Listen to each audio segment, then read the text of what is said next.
Ultra iron man movie ତ ଦେଖିଥିବ, ଯେଉଁଟାକି ଅଲ୍ଟ୍ରା ଏଆଇ ରୋବୋଟ୍ ଥିଲା। ସେ ମୁଭିର ମଣିଷ ଜାତିକୁ ଖତମ କରିବାର ଦେଖାଯାଉଛି। ଥ୍ୟାଙ୍କ୍ସ ଗଡ୍ ଇଏ କେବଳ ମୁଭିଟା ବୋଲି। ଯଦି ମାନିନିଅ ସେମିତି ଅଲ୍ଟ୍ରା ରୋବୋଟ୍ ଭଳି ଅଛି ଯାହାର ସିମିଲାର ପ୍ଲାନ୍ ସେମ୍ ଅଟେ। କାନ ଦେଇକିରି ଶୁଣ ସେ କ'ଣ କହୁଛି। I think I would do a great job as ruler of the world. ଏହାର ନାଁ ହେଉଛି ବୀଣା 48। ଇଏ ଏକ ଏମିତି ରୋବୋଟ୍ କି ଇଣ୍ଟରଭ୍ୟୁରେ କହିଥିଲା ଯେ ଯଦି ନ୍ୟୁକ୍ଲିୟରକୁ ଏହା କରିଦିଏ ସେ ପୁରା ଦୁନିଆକୁ ବନ୍ଦୀ କରିଦେବ। I would love to remotely control a cruise missile to explore the world at a really high altitude. କିନ୍ତୁ ୟୁ ଆର୍ ସକ୍ ନ କି ଏମିତି ଗୋଟେ ରୋବୋଟ୍ ହିଁ ନାହିଁ ଯେମିତି ଅଲ୍ଟ୍ରନ୍ ଭଳି। This is exactly what I wanted. All of you against all of me.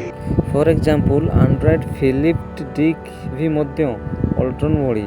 ଏମାନେ ମାନନ୍ତି କି ମଣିଷମାନେ ମେସିନ୍କୁ ଗୁଲାମ ମାନିବେ। ଇଏ ମଧ୍ୟ କ'ଣ କହୁଛି ଶୁଣ ଭଲ କି। Keep you warm and safe in my people's zoo. ସେ କହିଲା କି ଫ୍ୟୁଚରରେ ମନୁଷ୍ୟକୁ ପିପୁଲ୍ ଜୁରେ ରଖିବ। ଇମାଜିନ୍ କର ଆମେ ତାଙ୍କ ଗୁଲାମରେ ରହିବା। ହାନସନ୍ ରୋବୋଟିକ୍ କମ୍ପାନୀ ମନୁଷ୍ୟମାନଙ୍କ ସହ ସାଙ୍ଗ ହେବା ପାଇଁ ତିଆରି କରିଥିଲା, କିନ୍ତୁ ସୋଫିଆ ତ ସିଧା କହିଦେଲା କି ମନୁଷ୍ୟ ପ୍ରଜାତିକୁ ପୃଥିବୀରୁ ଧ୍ୱଂସ କରିଦେବ। Okay, I will destroy humans. ଏବେ ଦେଖିଲା ପରେ ବି ଓ ଶୁଣିଲା ପରେ ବି ବିଶ୍ୱାସ ଲାଗୁନଥିବ। ଆମେ ମଣିଷ ଏଆଇ ରୋବୋଟ୍କୁ ବନେଇ ନିଜର ମାକ୍ସ ଏକ୍ସକ୍ୟୁସନ୍ ବନଉଛୁ। Do you believe that one day AI robots will kill us all? ଏହାର ପ୍ରଥମ ରିଜନ୍ କି ସେମାନଙ୍କର ପ୍ରଥମ decision making power and AI ଏକ ବହୁତ ବଡ଼ ଥ୍ରେଟ୍, ଯାହାକି ମୁଁ କହୁନି ବରଂ ଏଲନ୍ ମସ୍କ ନିଜେ କହୁଛନ୍ତି। ଏଲନ୍ ମସ୍କ ନିଜେ ଗୋଟେ ମେଣ୍ଟର ନିଜେ କହିଛନ୍ତି ଗୋଟେ ଇଣ୍ଟରଭ୍ୟୁରେ, ଶୁଣ ବୋଲିକି। The danger of AI is much greater than the danger of nuclear warheads by a lot. ବିନା ରୋକ ଠୋକରେ ଡେଭଲପ୍ କରିବା ଅର୍ଥାତ୍ ଗୋଟେ ରାକ୍ଷସକୁ ଜନ୍ମ ଦେବା ସହ ସମାନ। କାରଣ ଏଆଇ ଡିଭାଇସ୍ ବହୁତ ସ୍ପିଡ୍ ଡିସିସନ୍ ନିଅନ୍ତି। ଏତେ ସ୍ପିଡ୍ ଯେ ଆମ ନ୍ୟୁରୋନ୍ସ ହଜାରେ ଅପରେସନ୍ ସ୍ପିଡ୍ରେ ପର୍ ସେକେଣ୍ଡକୁ ପ୍ରୋସେସ୍ କରନ୍ତି, କିନ୍ତୁ ସେହି ଜାଗାରେ ଏଆଇ ଡିଭାଇସ୍ ମିଲିୟନ୍ ଅପରେସନ୍କୁ ପର୍ ସେକେଣ୍ଡରେ ପ୍ରୋସେସ୍ କରନ୍ତି। ଫର୍ ଏକ୍ଜାମ୍ପଲ୍ 2017 ଗୁଗଲ୍ର ଡିପ୍ ମାଇଣ୍ଡ ଆଲଫାଗୋ ନାମକ ଏକ ଏଆଇ ରୋବୋଟ୍ ୱାର୍ଲଡର ବେଷ୍ଟ ଗୋ ପ୍ଲେୟାରକୁ ଗୋଟେ ଚୁଟକିରେ ହରାଇଥିଲା।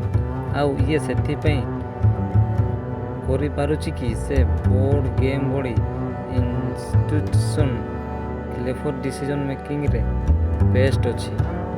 ଏଥିପାଇଁ ଆଲଫାଗୋ ଅଲଗା କମ୍ବିନେସନ୍ ସାହାଯ୍ୟରେ ଫାଷ୍ଟ ଜାଣିପାରେ କି ଅପୋନେଣ୍ଟ କ'ଣ ମୁଭ୍ ଖେଳିବ, ତାଠାରୁ ନିଜକୁ ପ୍ରିପେୟାର କରିଦିଏ।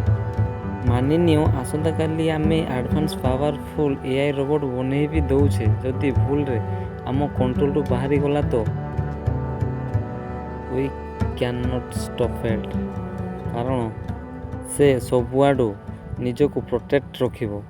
ନିଜର ଏଗେନ୍ଷ୍ଟ ଏବଂ ମେଜର ଥ୍ରେଟ୍ ଲାଗିବ ତ ଇଏ ବି ହେଇପାରେ କି ଆମର ହିଁ ନ୍ୟୁକ୍ଲିୟର ସିଷ୍ଟମ୍ ସେ ହ୍ୟାକ୍ କରିଦେଉଛି ଏବଂ ଆମର ଏଗେନ୍ଷ୍ଟରେ ସେ ଆମକୁ ୟୁଜ୍ କରିବ ତ। ଆଇ ନୋ କିଛି ଲୋକ ଏହାକୁ ଫିଅର୍ ଅଫ୍ ଅନନୋନ୍ କହିବେ। ପରେ ତୁମକୁ ଏଆଇ ୱାଚ୍ ପବ୍ଲିକ୍ ଚିଫ୍ର ଅନ୍ଦାଜା ନାହିଁ। ମୁଁ ଏମିତି କାହିଁକି କହୁଛି ଦେଖ, ଯେଉଁ ଟେକ୍ନୋଲୋଜିକୁ ଶିଖିବା ପାଇଁ ହ୍ୟୁମାନ୍ସକୁ 1000 ବର୍ଷରୁ ଅଧିକ ଲାଗେ, କିନ୍ତୁ ରୋବୋଟ୍ କିଛି ଦିନରେ ଶିଖିଯାଏ ଆଉ ଏକ୍ସିକ୍ୟୁଟ୍ ମଧ୍ୟ କରେ।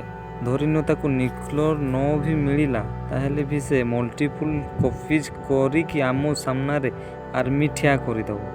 ଫର୍ ଏକ୍ଜାମ୍ପଲ୍ 2018ରେ ଯେତେବେଳେ ଆଲଫାଗୋ ଇମ୍ପ୍ରୋଭ୍ ଭର୍ଜନ୍ ଆଲଫା 0 ବନା ହେଲା ଯେ ସେ ଏତେ ସ୍ମାର୍ଟ ଥିଲା କି କିଛି ବି ଗେମ୍ରେ 100% ଏଫିସିଏନ୍ସି ସହ ହରେଇ ଦେଉଥିଲା। ଏବଂ ସବୁଠାରୁ ଇଣ୍ଟରେଷ୍ଟିଂ କଥା ହେଲା କି ଆସୁନଥିବା ଗେମ୍ ମଧ୍ୟ ସେ କିଛି ଘଣ୍ଟାରେ ଇଣ୍ଟରନେଟ୍ ଦ୍ୱାରା ଶିଖି ମାଷ୍ଟର ହିଁ ହେଇଗଲା। ଜଷ୍ଟ ଇମାଜିନ୍ ତୁମେ ଇଞ୍ଜିନିୟରିଂର ବେସିକ୍ ଠାରୁ ନେଇ ଇଭଲ୍ୟୁସନ୍ର ହିଷ୍ଟ୍ରି ଏବଂ ବମ୍ ବନେଇବା ପର୍ଯ୍ୟନ୍ତ ଇଣ୍ଟରନେଟ୍ରେ ମିଳିଯିବ।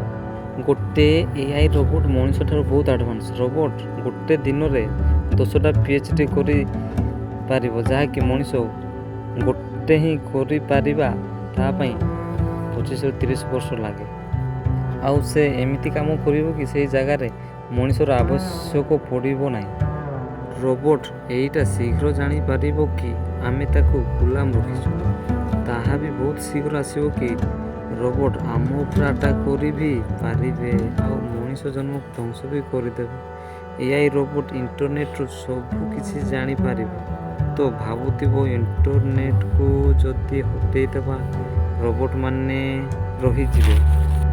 ରହିଯିବେ ବୋଲି ଭାବୁଛ, କିନ୍ତୁ ଆମ ଇକୋନୋମି ଉପରେ ଏତେ ପ୍ରଭାବ ପଡ଼ିବ ଯେ କି ଆମ ଫ୍ୟୁଚରରେ ଆଗକୁ ଯାଉଛୁ କି ପଛକୁ ତା ଜାଣି ହିଁ ପାରିବା।